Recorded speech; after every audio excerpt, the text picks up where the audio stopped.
So hi there, how you doing? Welcome back to the channel. My name is Rachel Agasha, and on the channel we talk about everything the United States. And like Adiri said, we'll have different people on the channel sharing different experiences in different, from different parts of the world, different activities, different things, different everything, yeah? But all in all, the whole point is to inform you, yeah? And in fact, we'd like to give a disclaimer. In today's video, Brian is going to be sharing about how to buy a house in this country. Yes, Brian is a house owner. Brian bought a house in this country and he's just going to be sharing from his experience. He's not a realtor, so please do not use this information. Do not go telling people, oh, you know what Brian said. Rachel's channel, Rachel hosted someone who said. No. He's just sharing his experience. He's going to be sharing a few things, a few probably mistakes that he made that you shouldn't be doing, or challenges he faced, basically preparing you in case you're thinking of buying a house. These are things that you need to, in the layman language, yeah? So disclaimer, do not use this information against us anywhere, but we're here to help you in any way we can. And yeah, so Brian, for those of you who have not watched his previous video, there's a whole other video about working in the USA where he breaks down very different nice things that you need to know. So I'll leave it somewhere here for you to watch. So introduce yourself. So yeah, for those that haven't watched the previous video, my name is Brian. I moved to the US in 2020. So I've been here a little over 4 years now. I work as a software engineer. I live in Colorado. Yeah. He's a software engineer. Those guys are rich. Those guys have money. That is how he was able to buy this house. I'm telling you. So, yeah. Anyway, so Brian, take us through, like in a nutshell, the process of buying a house in this country. Yeah. So the first thing I'll say is buying a house in the US is very complex. It's one of those things that, first of all, it's very expensive, but also the entire process that you go through from start to end is really a very lengthy process and complicated. But it usually starts simple. So the first thing is obviously you want a house. Yeah. So normally what people would do is they would go online and look up houses. There's so many websites that you can buy a house, look at houses that are for sale and all of those things. Places like Zillow, you can search online depending on the location. Yeah. So one, you want to decide the location where you're going to buy a house. Once you have figured out a location where you want to buy the house, you'll then look into, the house prices. And usually a good way to tell what house prices are is by going online and searching on Zillow or any of these other real estate websites that will give you ideas of where and how much these houses cost. And then once you've done that, the next thing is you need to decide, do you want to buy a house that's already built, or you want a brand new house that will be built? Yeah. Sometimes we have builders that are building houses in different neighborhoods, that are developing new neighborhoods entirely, and you might have the chance to actually go and see these new builds as they build them. So in those situations, you can then track down, which builders, which regions. You can then go there and look at the houses that are being built, and they usually have show houses that you can go to and look at the houses. Most of them are usually furnished, so they'll give you a good idea of how the final build will look like. And then in some cases, there are houses that are already built. You just pay for it, they'll finish it off, or they'll actually build, you buy a lot and then they'll build and construct the house, usually within about 6 to 8 months, and the house will be ready. But also you can buy houses that are already, people are selling houses out there, so you can buy those houses, especially if you want to move in really quick. Sure. So those also exist. The prices will always vary. Sometimes if you want it sooner, it might be slightly expensive, but also depends on the year it was built in. If it was built, back in the 80s or the 70s or the 60s or, the 90s, it might be cheaper. It might not necessarily actually be cheaper. It might just have a couple of issues, so you want to decide. Anyways, once you've looked at the houses that you want to buy, then there's a whole other process where you'll have to go under contract with the builder, and then you have to sign agreements, and then you have to make a deposit on the house. And once you've done all of that, you'll have this huge contract, maybe about 80 pages that you have to read through. Yeah. So it's quite a bit of a lengthy process generally. Yeah. Actually, that leads us to our next question. What should you consider when deciding a budget for you to for this house that you're trying to buy? So normally what you want to decide is, because most of the people, the way they buy houses in the US is not really cash, right? You don't go and pay off the house. I mean, if you have a bag of money somewhere lying around, feel free to go and dump it at the builder. But usually the majority of the people will take out mortgages. Now, mortgages, if you're not aware of what a mortgage is, it's basically a loan that helps you buy the house, but then you pay it off over a long period of time, usually 15 or 30 years. And there's an interest rate, per annum that you have to pay over that period.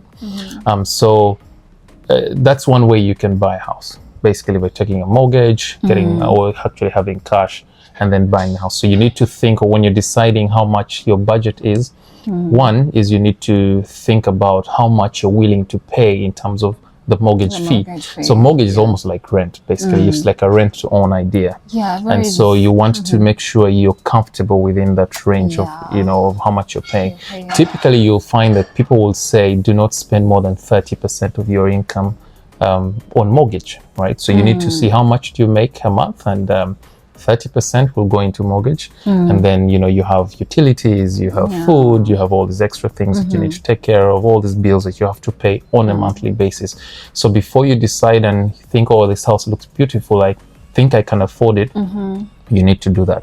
You need to consider how much you're willing to part with, and it shouldn't really exceed 30% of your income.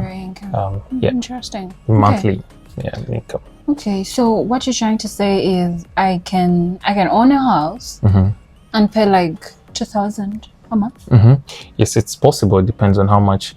That amount will also vary depending on how much you put down as your down payment. So typically before you buy a house, let's say the house is 100,000, very unlikely because houses are like 600, 700, 800 or 300 and above anyways. But let's just hypothetically say it's about $100,000. Usually what will happen is the bank is not going to give you $100,000, all of it, to pay for the house. No, you have to make what we call a down payment, which is like a deposit on the house to show that you're interested in the house, that you actually intend to buy this house. So that's, usually it's anywhere between 10 to 20%, maybe even 5%, depending on who your lender is really. And so once you've done that and you've put that money down, they will then that will go towards your actual price for the house. So then that means the bank will only lend you maybe about, if let's say you put down 20%, the bank will only lend you about 80%. And so that 80%, your mortgage will be calculated on that, prorated over the 20 or 15-year period, but also with whatever interest rate you have, and that will all factor in. And then there's taxes, property taxes, there's community fees, there's all these homeowners association fees. So there's all these things that will factor in eventually, and you can then calculate how much you need to be paying in mortgage. Interesting. Interesting. And also there's actually mortgage calculators online that you can use to sort of estimate. Now, from my experience, they're not very accurate, but they'll give you a pretty good idea of what range you will be spending given the house price, the interest rate that you've been quoted. You can use that to calculate and see what your potential mortgage or monthly payment will be. Interesting. That's interesting. That's okay. So What are those mistakes that you think that you actually would point us to, like, please avoid these mistakes before actually, before buying a house, or as you consider buying a house, these are the mistakes that you should avoid? So first things first, especially for people that have just moved to this country, the first thing you need is a credit score. There's absolutely no way you're going to buy a house without a credit score, unless you're going to go with a bag of cash. You have that money. Does that actually work? Like I could show up with my 500,000 and pay you, and yes, but most likely, of course, you'll have to prove where the funds have come from and all those things. If it's genuine money, yes, you can absolutely do that. You can go buy off the house. They love buyers who have cash. No problem at all. But for the majority of the people, again, you need to have a credit score. And by the time you start thinking of buying a house, you need to have that credit score ready. So you probably need at least a year of planning and building your credit to the point where you're actually able to be trusted to borrow money from banks or financial institutions and all. Interesting. The credit score is important, but in this country, your credit score is basically Anyway, for so many things, by the way, they consider your credit score. Yeah, it's actually rent, anything. We can have a whole other video about credit scores, but I had to research that fast before I ever thought of buying a house. Okay, makes sense. So, what do you think is better? Is it better to buy a whole brand new house or buy like a pre-owned house? I really think it depends and it varies, right? So based on your budget, first of all, what the price range is that you're looking at, you need to look at houses within that range. You just need to keep in mind that there's benefits, right? With a pre-owned house, you'll get the house there and then in most cases because it exists, it's present, you can move in as soon as you want to. With new builds, the other issue is the houses are not ready, right? So they get built over a period of time. So if you're thinking about moving, you need to know that you need to plan ahead of time. So you're not necessarily going to move in tomorrow because you've paid your money. You're going to wait a couple of months, maybe even a year, right, for the house to be constructed and then fitted with everything. Now, the benefits of that is, one, you have time to, collect money for the down payment. Assuming you want to buy a house, in a year from now, you have enough time to save up and have some down payment, but also build your credit score in that period. And then secondly, you'll have a brand new house, meaning everything in it is brand new. The walls are new. Exactly, all the fittings. Yes, it's perfectly new. All the electricals are new. So you don't have to really worry about anything, right? So there's that too. So I think there's benefit. You just have to weigh what options you have, your preference, but I think it varies person to person. Interesting. So I don't have many questions, by the way, to ask because I'm also learning. This is information that is very new to me. So in case you have any questions, again, just leave them in the comment section. Brian will come back and definitely answer those questions. So how can a buyer ensure that they're getting a good deal as they buy a house in this country? That's a good point, because house prices in the US vary wildly, right? The same house that you'll buy in this particular state may be half the price in another state. So you need to consider a lot of factors. One is, where do you want to live for the good rest of your time? So I think the first thing you want to do is, move around, visit different places, different states, so that you can have a good idea of where you want to settle. And then look up the houses, the neighborhoods on Zillow, right? Zillow will give you price estimates that are almost really accurate most of the time. They'll tell you how much houses cost. And so before you ever commit, look at prices and see, all right, houses in this region cost this much. And so you can then begin to plan and budget and know, all right, I need to spend in this range. And then, you go ahead and also have calculators that will estimate how much your mortgage will be in the long run. So you need to know all of that stuff. So I think as you're figuring out to get a good deal, look up prices, look up locations, but also study market trends. House prices in certain states generally go higher than other states. So if you're trying to look at a house as an investment for the future, then do that. But also if you're trying to settle, just live somewhere, then you want to consider things like the school district. If the house is in a good school district, then you want to probably settle there. But also that means the prices are going to be slightly higher. So if you go to another school district, the prices may be slightly lower, but you get a good deal, and it might not matter too much, especially if you don't have children, or if you have children, then you want to probably a place that's close to schools and stuff like that. So there's a lot of factors. Yeah, that was actually the next question I was going to ask. Also, how does the location of the school impact the value of the house? So usually, now the way it works here is when you live in a community school district, what that means is that there is a school that is attached to that community, right? So that entire district. It also means that as you live there, you pay taxes to the school as well. So because children will go to the school for free. So whether you have children or not, you're going to pay these taxes regardless. So normally what people do is they look for school districts where they have good schools because they want their children to go to good schools. But that also means the prices will be slightly high. So I think trying to find the balance really is, normally the school is located within the community so that it's easy for parents to take their kids to school and things like that. So trying to find the balance between the price and the schools. Most of the schools are generally good, but it depends on how picky you are really. So generally location really matters. Location of the Absolutely. The house Yes. also Yes. matters Yes. big time. Could you break that down for us? In fact, that was Yes. what I was supposed to ask, but then I don't know how school came in. Yeah. But does the location of the house also impact the value? Yes. Or Yes. how So much the house would cost? absolutely. So they always say location is the key thing. Everywhere really. The closer you are to, business centers or community centers, or basically, CBD, or you're far away from the CBD, all these things factor in. If you're in a house that is very remote and it's, far away from, civilization. not really civilization, but far away from the essentials, and all those things, the prices will be low, but then you have to drive, lots of miles to get to that point. Yeah. So you want to find houses in communities that are coming up, because over time the prices will go up, they'll skyrocket. So you look for communities that are just being built, but they're not too far away from from business centers and things like that.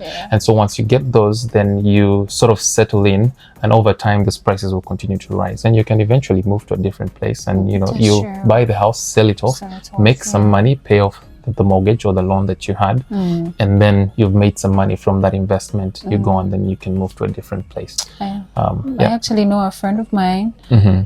They sold off their house, started living in a van. I'm like, you know what? I want to explore, to just do some adventure. Exactly. Yeah. Sold off their house, and for like 2 months, we're in their van, moving around and everything. It's like, you know what? So with this money, I'm going to go to Uganda. Then I'm going to buy another house. Exactly. Because he had his cash and his money, he could buy another house. And then he got like a mini apartment that he was renting for a while, just paying $600. And this is Michigan. Yes. And he was happy. So I hear you. So what was your experience generally?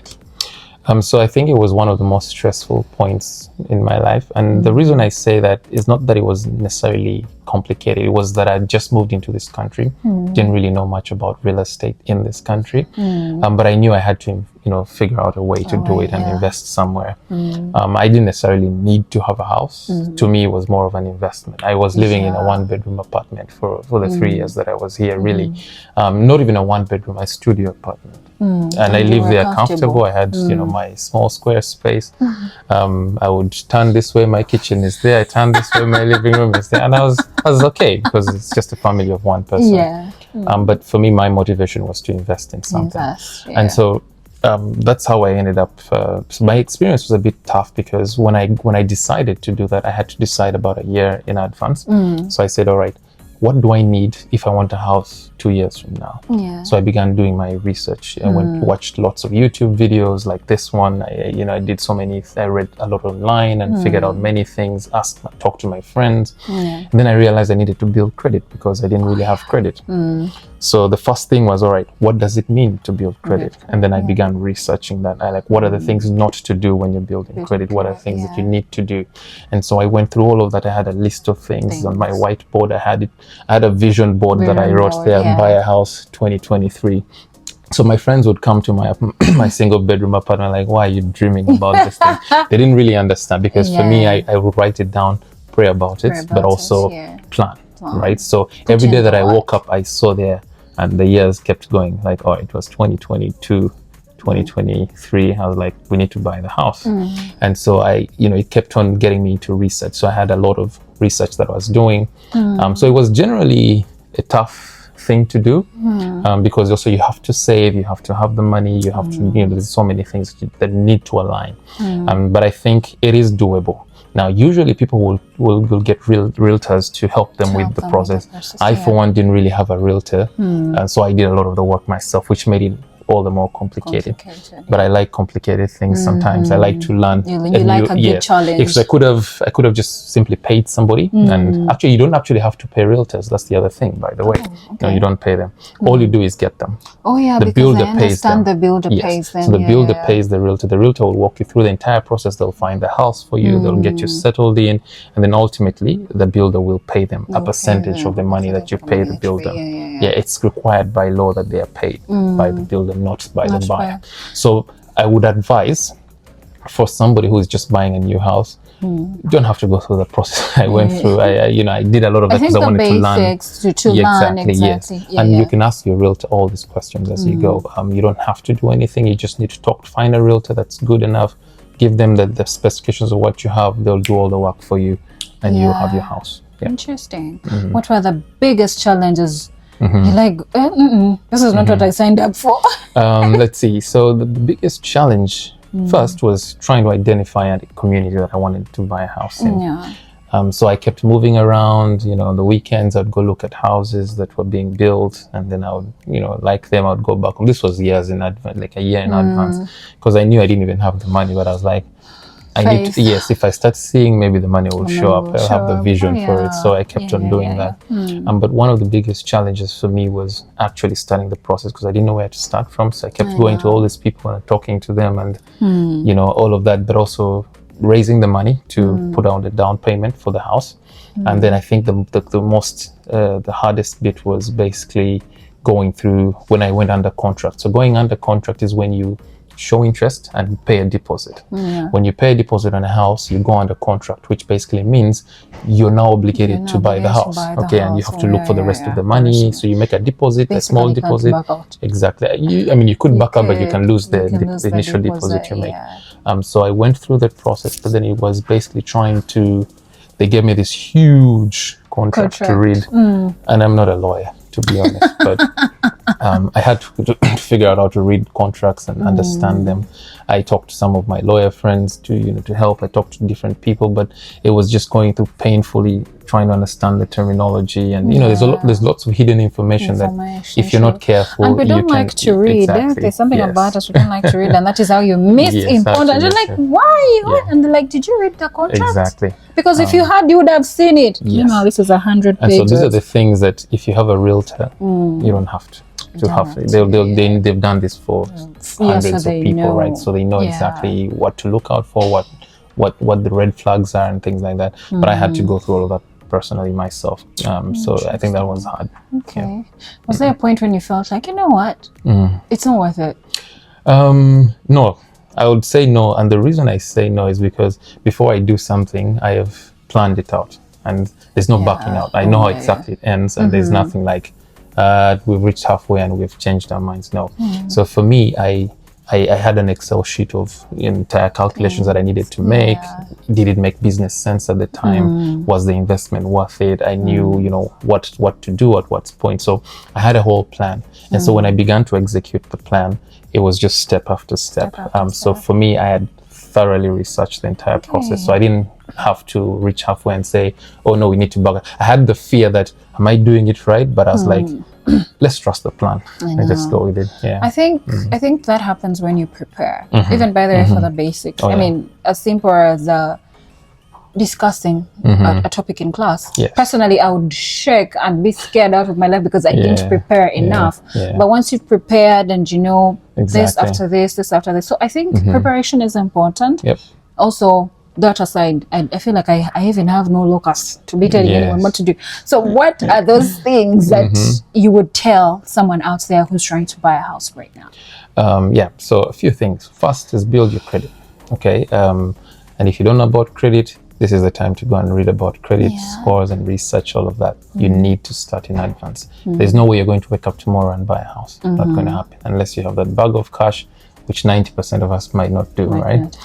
So start building your credit early enough. Is there could you be a bit specific up to what credit score allows you to? So usually because the credit score will determine your interest rate, and which therefore means it's going to determine how much you're going to pay in interest or monthly when you actually get the house.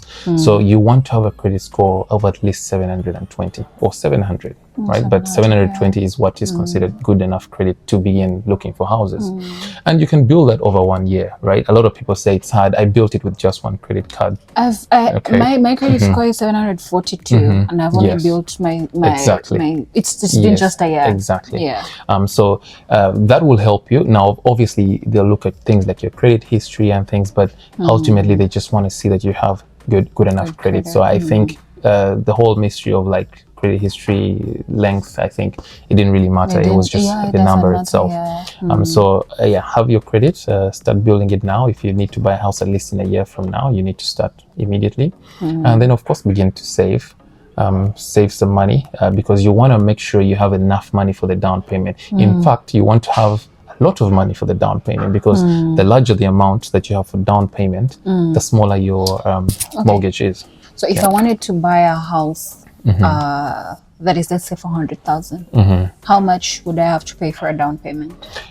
So it depends. Usually they'll say you have to pay a minimum of 10%. Okay. Maybe even, no, maybe 5% is the minimum, right? So it might be 400,000, maybe you want to put down at least $15,000, right? Now, obviously, if you put down $15,000, yes. As an omtwalo, yeah, you can do that. Yes, but now the problem comes that when you put down only that, your monthly payment might be $5,000. So you can't afford that if you're having a job that doesn't give you that much money, at least twice, whatever that amount I think I'm going to buy a house. Not I think, I am actually going to buy a house.